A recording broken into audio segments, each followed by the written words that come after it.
नमस्कार दोस्तों, मैं हूं धीरज और स्वागत करता हूं आपका study.com में। तो आज के इस क्लास में हम लोग बात करेंगे और समझेंगे क्लास 12th 100 मार्क्स हिंदी का पहला चैप्टर पद्य खंड का। ये पहला चैप्टर है जिसका नाम है कड़बक और ये लिखा हुआ है मलिक मोहम्मद जायसी के द्वारा। तो चलिए इस चैप्टर को समझते हैं, जानते हैं। सबसे पहले हमेशा की तरह हम लोग बात करेंगे लेखक के बारे में। सबसे पहले हम लोग लेखक परिचय को जानेंगे कि लेखक कौन थे, कैसे थे, क्योंकि हर साल लेखक से क्वेश्चन आते ही रहते हैं।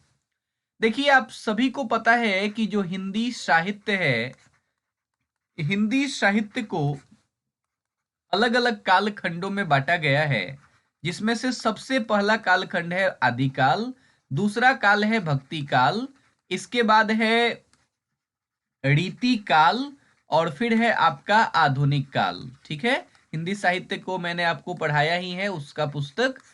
तो यहाँ पे ये जो चार प्रमुख काल है, इसमें से ये जो भक्ति काल है, इसी भक्ति काल में एक बड़े ही प्रसिद्ध लेखक हुए, एक बड़े ही प्रसिद्ध कवि हुए, जिनका नाम था मलिक मोहम्मद जायसी। ठीक है, तो मलिक मोहम्मद जायसी भक्ति काल में निर्गुण भक्ति धारा के प्रेम मार्गी शाखा के कवि हैं। ठीक है जी, अगर आप भक्ति काल को समझेंगे तो भक्ति काल जो है इसमें दो भागों में ये बटा हुआ है।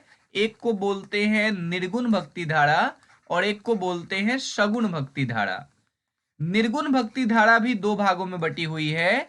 एक है प्रेमाश्रयी या फिर प्रेम मार्गी शाखा और एक है आपकी ज्ञानाश्रयी शाखा। ठीक है, वैसे ही सगुण भक्ति धारा भी दो भागों में बटी हुई है। एक बोलते हैं हम लोग रामाश्रयी शाखा, ठीक है, और एक को बोलते हैं कृष्णाश्रयी शाखा। तो ये सारे भक्ति काल के डिवीजन हैं, ये आचार्य रामचंद्र शुक्ल ने ये बंटवारे किए थे। ठीक है, तो जो निर्गुण भक्ति धारा है, सबसे पहला बात कि मलिक मोहम्मद जायसी भक्ति काल के कवि हैं। भक्ति काल में किसके? तो निर्गुण भक्ति धारा के। और निर्गुण भक्ति धारा में किसके? तो प्रेमाश्रयी शाखा के। ठीक है, क्लियर है, ये आपको समझ में आ रहा होगा। मलिक मोहम्मद जायसी का जो जन्म हुआ था वो 1492 ईस्वी के आसपास माना जाता है। ज्यादा क्लियर है नहीं कि उनका जन्म जो है कब हुआ, नहीं हुआ।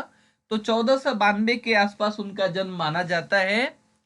और ऐसा माना जाता है कि यूपी में जायस नाम का एक जगह है, उसी जगह के ये रहने वाले थे। ठीक है, और ज्यादा अगर आप डिटेल चाहेंगे इनके ऊपर बनाने के लिए तो मैं वो भी आपको बता दूंगा, लेकिन उतना ज्यादा डिटेल की जरूरत है नहीं। इसी कारण से मैं सिर्फ और सिर्फ उन्हीं बातों को फॉलो कर रहा हूं जो आपके बुक में है, जो आपके बुक के लेवल पे है। ठीक है ना, नहीं तो बहुत ज्यादा डिटेल जो है यहाँ किया जा सकता है। उनके पिताजी का नाम था, मलिक मोहम्मद जायसी के पिताजी का नाम था मलिक शेख ममरेज। ये ऑब्जेक्टिव में आपसे ये चीजें पूछी जाएंगी। या उन्हीं को मलिक राजे अशरफ भी कहते थे। ठीक है, जायसी उतने सुंदर नहीं थे, कुरूप थे और काने थे। काने का मतलब होता है कि एक आंख से उनको कम दिखाई देती थी और एक कान से उनको कम सुनाई पड़ता था। ठीक है, तो उनको बाएं कान से कम सुनाई पड़ता था और एक आंख से भी उनको कम दिखाई पड़ती थी। ठीक है, मलिक मोहम्मद जायसी ने ऐसी तो बहुत सारी रचनाएं उन्होंने की, जिसमें से पद्मावत उनकी सबसे प्रमुख पुस्तक है। पद्मावत मैंने पढ़ी हुई है, तो ये उनकी सबसे प्रमुख पुस्तक है पद्मावत। इसके बाद जो है अखड़ावट, आखिरी कलाम, कहरनामा, चित्ररेखा, कण्हावत, ये सारी पुस्तकें जो है मलिक मोहम्मद जायसी के द्वारा ही लिखी गई हैं। तो मलिक मोहम्मद जायसी की जो मृत्यु हो गई वो आपकी कब हो गई?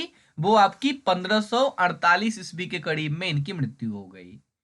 और यहाँ पे मलिक मोहम्मद जायसी के आपके पाठ में दो पद दिए गए हैं, दो कड़बक आपको दिए गए हैं पढ़ने के लिए।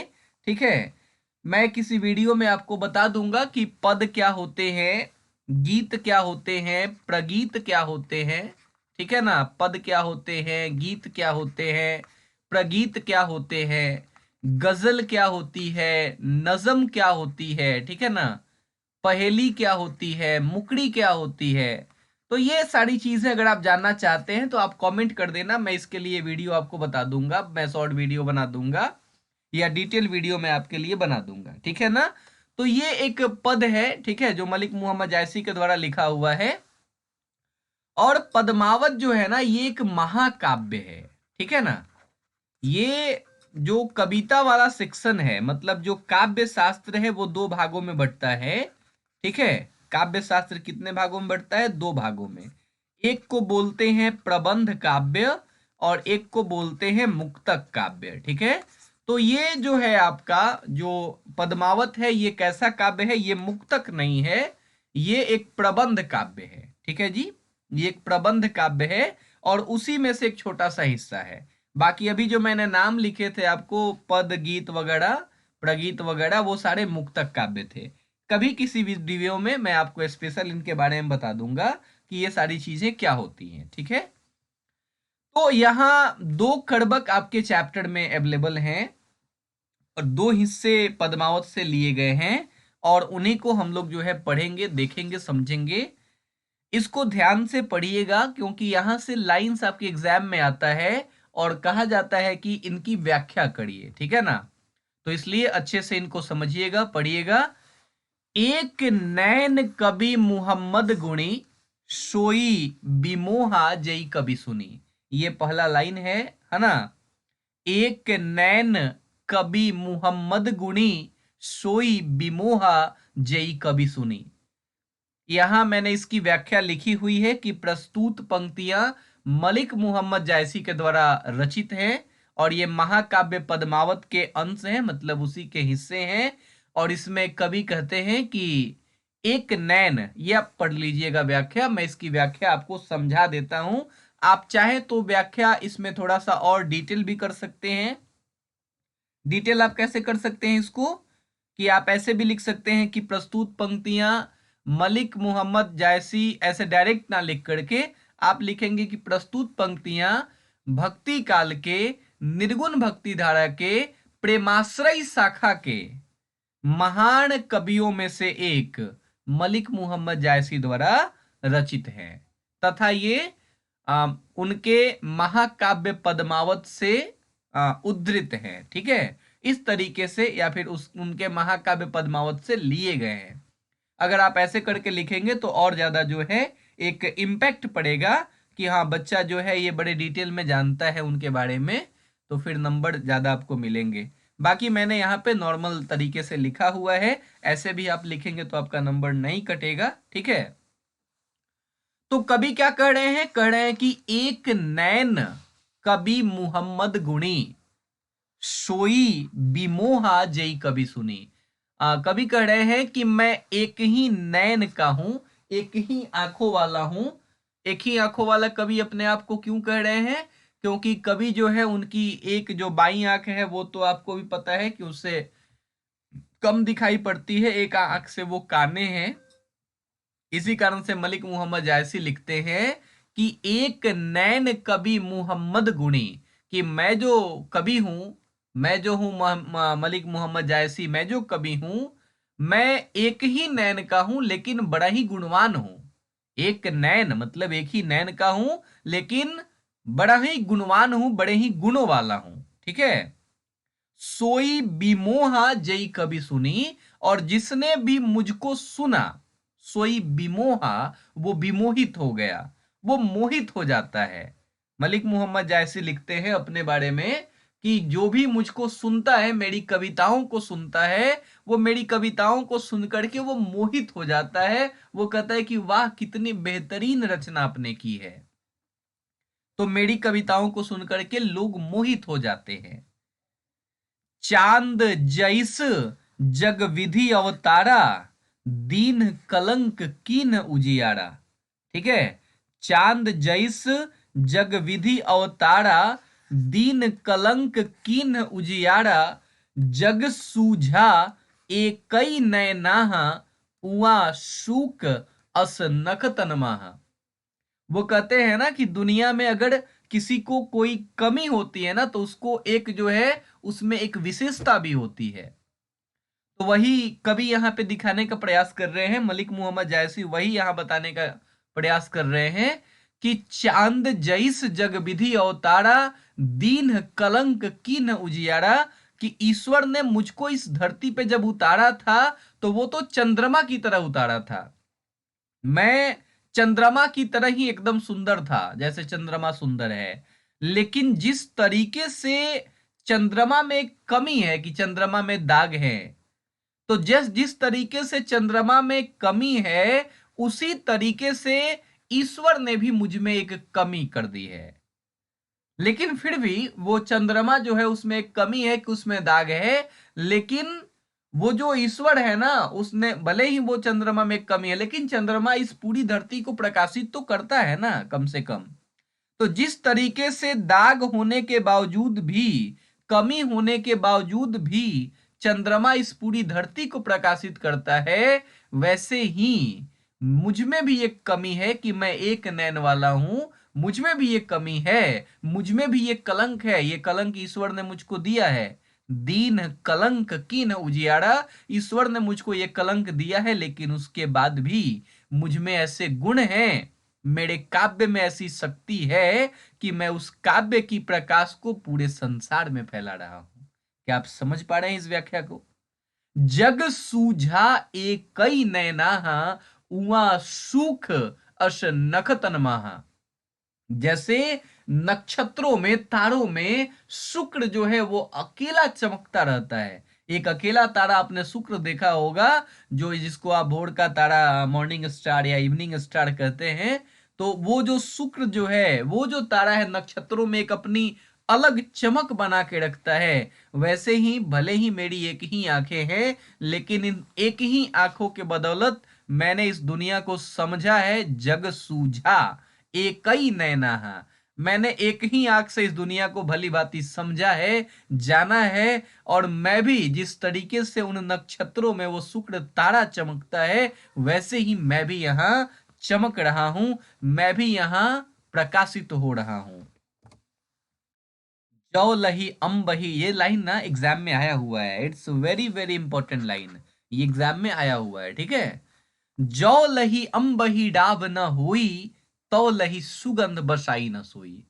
अब यहाँ पे कवि कह रहे हैं ना, वो एक एक चीजों की एक कमी गिनवा रहे हैं और उसकी एक विशेषता गिनवा रहे हैं। कि जैसे कवि कवि जो है उनमें एक कमी है कि उनका एक ही आंख है, वो एक ही नैन वाले हैं। लेकिन उनमें एक विशेषता भी है, काव्य वाली विशेषता। वो बड़े ही बेहतरीन काव्य वाले, काव्य के रचनाकार हैं। तो जैसे उनमें एक कमी है और एक विशेषता है, उसी तरीके से वो कह रहे हैं कि संसार में ऐसी बहुत सारी चीजें हैं कि जिनमें कमी है तो विशेषताएं भी हैं।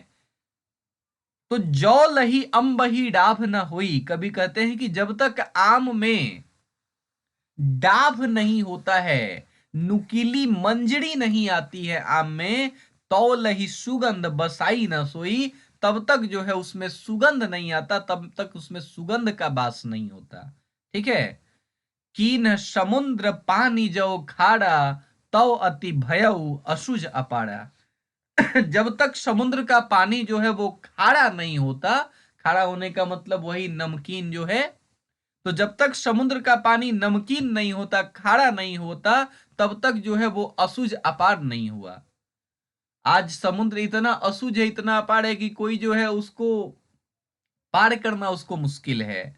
एक तरफ से दूसरे तरफ देखना मुश्किल है। समुद्र में कौन कौन सी चीजें छुपी हुई हैं, वो आज भी जो है वैज्ञानिक उसमें परेशान है। आज भी समुद्र के में एक से एक रहस्य छुपे छुपे हुए हैं। तो आज भी समुद्र असुज है। आज भी समुद्र को किसी ने ठीक से नहीं सूझा।